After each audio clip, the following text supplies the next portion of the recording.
डाला गया। कई बड़े नेता, प्रोफेसर कन्हैया कुमार जैसे कई लोग इसमें शामिल हुए, लेकिन शाम होते होते पुलिस और छात्र आमने सामने आ गए। इसके बाद क्या कुछ हुआ, इस रिपोर्ट के जरिए देखिए।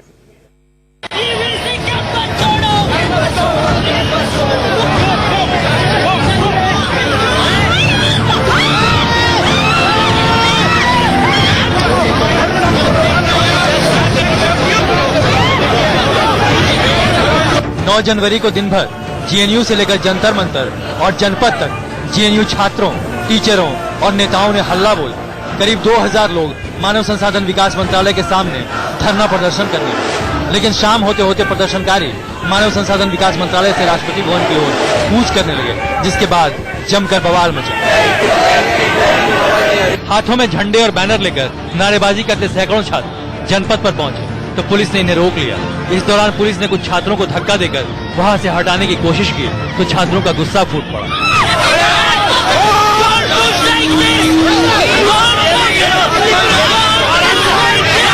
छात्रों और पुलिस वालों के बीच ये तीखी बहस काफी देर तक चलती रही। इस दौरान छात्र पीछे हटने को तैयार नहीं हुए।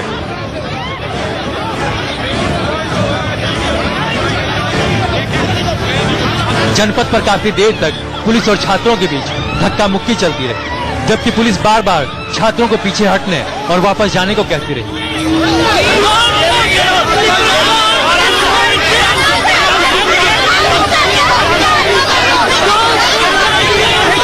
जब छात्र नहीं हटे तो पुलिस ने वहां से गुजर रहे एक ऑटो में कुछ छात्रों को जबरन बिठाया और हिरासत में ले लिया।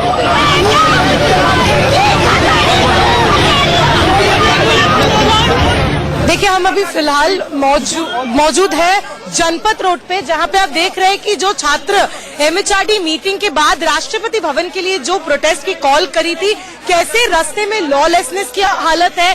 कहीं ना कहीं पुलिस कोशिश कर रही है इनको संभालने के लिए, इनको रोकने के लिए, लेकिन कहीं ना कहीं पुलिस भी रोक नहीं पा रहे। आप अगर विजुअल देख सकते हैं, पुलिस की बड़ी कर्मी इधर मौजूद है और ये कोशिश कर रहे हैं कि जो प्रोटेस्टर्स है उनको शांत करके वापस ले आया जाए, लेकिन ऐसा सीन नहीं है।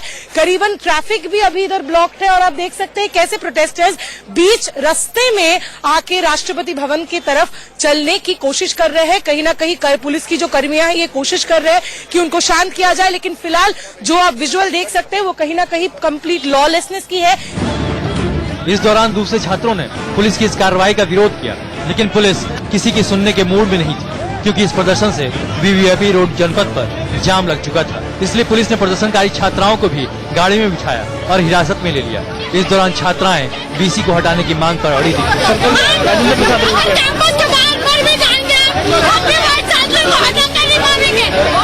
70 दिन के डायलॉग के बाद हम लोगों को मारपीट किया गया, हमारे साथ गुंडे भेजे गए, and there has been no inquiry set, no decision and urgent appeal taken. This is not a joke going on. Our lives are at risk and this is not a joke.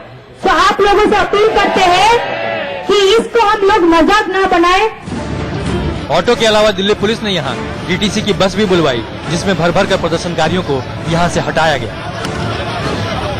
देखिए, आप देख सकते हैं छात्रों को कैसे भर के लेके जा रहे हैं। आप लोगों को आगे नहीं दिया जा रहा है, क्या? हाँ, ये जब हमने आगे बढ़ने का कोशिश करा है तो उन्होंने जबरन हमको डिटेन रखा है और हमारे लोगों के साथ बर्बरता से व्यवहार कर रहे हैं, अंदर भी बाहर भी। कैसे अभी छात्रों से बात करने भी नहीं दे रही है दिल्ली पुलिस, इनको बसेस में भर के ले जाया जा रहा है, क्योंकि इन्होंने शास्त्री भवन में मीटिंग खत्म होने के बाद अनाउंस किया था कि राष्ट्रपति भवन की तरफ ये लोग मार्च करेंगे, लेकिन वो एक हाई सिक्योरिटी जोन है और किसी भी तरीके से हम नहीं देख सकते थे कि दिल्ली पुलिस ये मार्च को आगे बढ़ने देंगे, और यही नतीजा हुआ। आप देख सकते हैं कि एक एक करके सारे छात्रों को बसेस में भर के डिटेन किया जा रहा है। श्रेया चटर्जी के साथ मनोहर केसरी, दिल्ली, इंडिया न्यूज।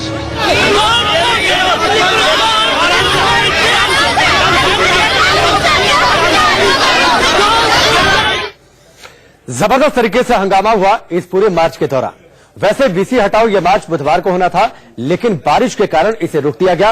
अब हम आपको बताते हैं कि आज जंतर मंतर पर छात्र और पुलिस की जंग से पहले क्या हुआ, कैसे वीसी हटाओ मार्च की तैयारी हुई और कहां कहां किन किन बड़े नेताओं ने इस मार्च में हिस्सा लिया।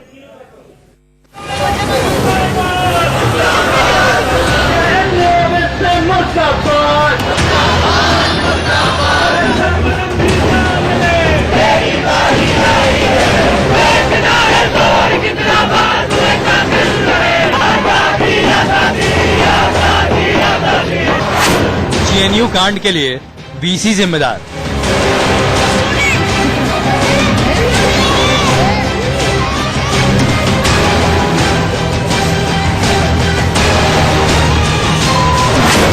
जेएनयू से जंतर मंतर तक वीसी हटाओ हल्ला बोल।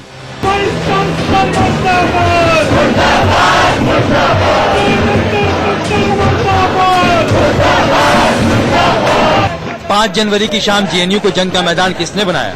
लेफ्ट ने या राइट ने या फिर जेएनयू के वाइस चांसलर ने? रविवार की हिंसा के बाद गुरुवार को गरज पड़े छात्र, प्रोफेसर और नेता जेएनयू से लेकर मंडी हाउस तक, मंडी हाउस से जंतर मंतर तक और फिर मानव संसाधन विकास मंत्रालय तक सबने हल्ला बोला।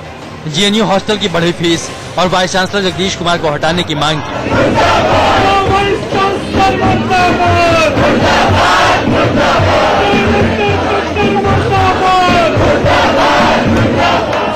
समस्या है जो है जेएनयू में वो वीसी के कारण है। वीसी को तुरंत हटाया जाना चाहिए बस। दोपहर करीब 12 बजे नारेबाजी करते छात्र जेएनयू के गेट पर पहुंचे।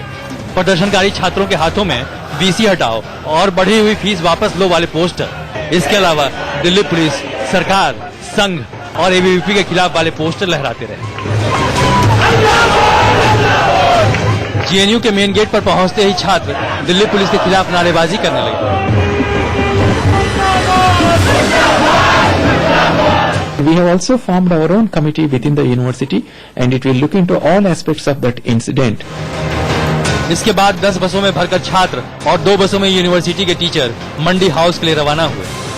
दिल्ली पुलिस की गाड़ी भी इनके साथ ही चलती रही ताकि ये लोग रास्ते में रुककर कहीं प्रदर्शन न करने लगे। मेरे हुजरे में नहीं और कहीं पर रख दो, आसमां लाए हो जमी पर रख दो, और अब कहाँ ढूंढने जाओगे हमारे कातिल, आप तो कत्ल का इल्जाम हम ही पर रख दो। तो वीसी सर के ट्वीट से पता चलता है, उन्होंने लिखा है कि प्रोटेस्ट कर रहे बच्चों ने तोड़फोड़ की।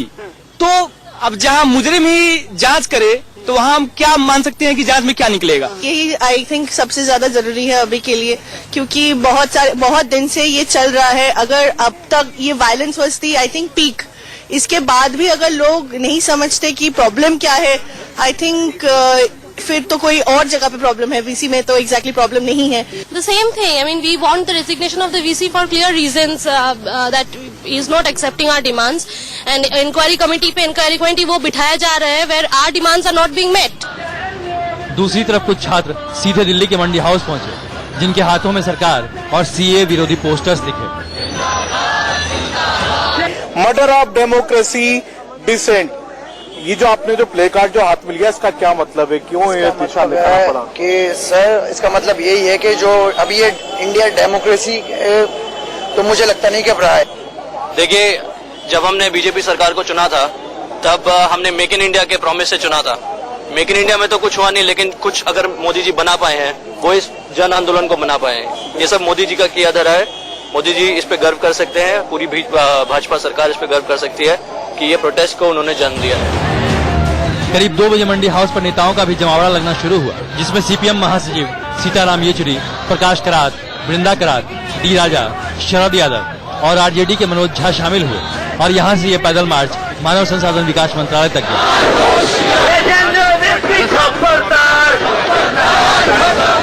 जेएनयू में घटी घटना के विरोध में जेएनयू टीचर्स एसोसिएशन का ये मार्च दिख रहा है आपको। ये मार्च जा रहा है यहाँ से शास्त्री भवन की ओर, जहाँ पर कि एचआरडी मंत्रालय के सामने ये लोग प्रदर्शन करेंगे। इनका कहना है कि एचआरडी मंत्रालय ने अभी तक जेएनयू की घटना को सीरियसली यानी कि गंभीरता से नहीं लिया है। एचआरडी मंत्रालय की घटना को अगर गंभीरता से लिया गया होता तो एचआरडी मंत्री खुद जाकर छात्रों से मिलते, उनसे बात करते। आप देख सकते हैं कई सारे यहाँ पर राजनीतिक नेता भी नजर आ रहे हैं।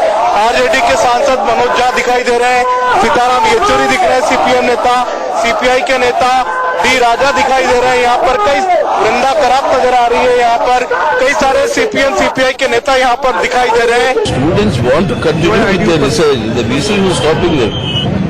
I mean, he is the one who is obstructing normal academic work in JNU by what he is doing. ये देश के सारे नौजवानों का मामला है। शिक्षा जो है वो पूरी तरह से तबाह और बर्बाद हो गई। ऊपर से जो संस्थाएं ठीक चल रही है उन्हें भी बर्बाद कर रहे हैं। बढ़ी हुई फीस को वापस लेने और वाइस चांसलर को हटाने की मांग को लेकर जेएनयू छात्र संघ अध्यक्ष आयशी घोष, सचिव सतीश यादव समेत कुछ टीचर्स के शिष्टमंडल को मानव संसाधन विकास मंत्रालय ने मीटिंग के लिए अंदर बुलाया। सचिव अमित खरे के साथ इनकी बैठक। आपने 75 दिन से ये लड़ाई लड़ी फीस हाइक के खिलाफ। ये लड़ाई यहाँ तक कामयाब हुई कि आज बात करने के लिए तैयार है। तो जेएनयू छात्रों का, जेएनयू टीचर्स एसोसिएशन का ये सारा की सारा जत्था शास्त्री भवन पहुंच चुका है, एचआरडी मंत्रालय के ठीक सामने। और इनकी यही मांग है कि जेएनयू में जिस तरह की घटना घटित की हुई है नकाबपोश छात्रों द्वारा, छात्रों को जो मारा पीटा गया, उसकी कड़ी निंदा की जाए, उसके खिलाफ तुरंत एक्शन होना चाहिए। अभी तक छात्रों को इंसाफ नहीं मिला, अभी तक गिरफ्तारियां नहीं हुई है।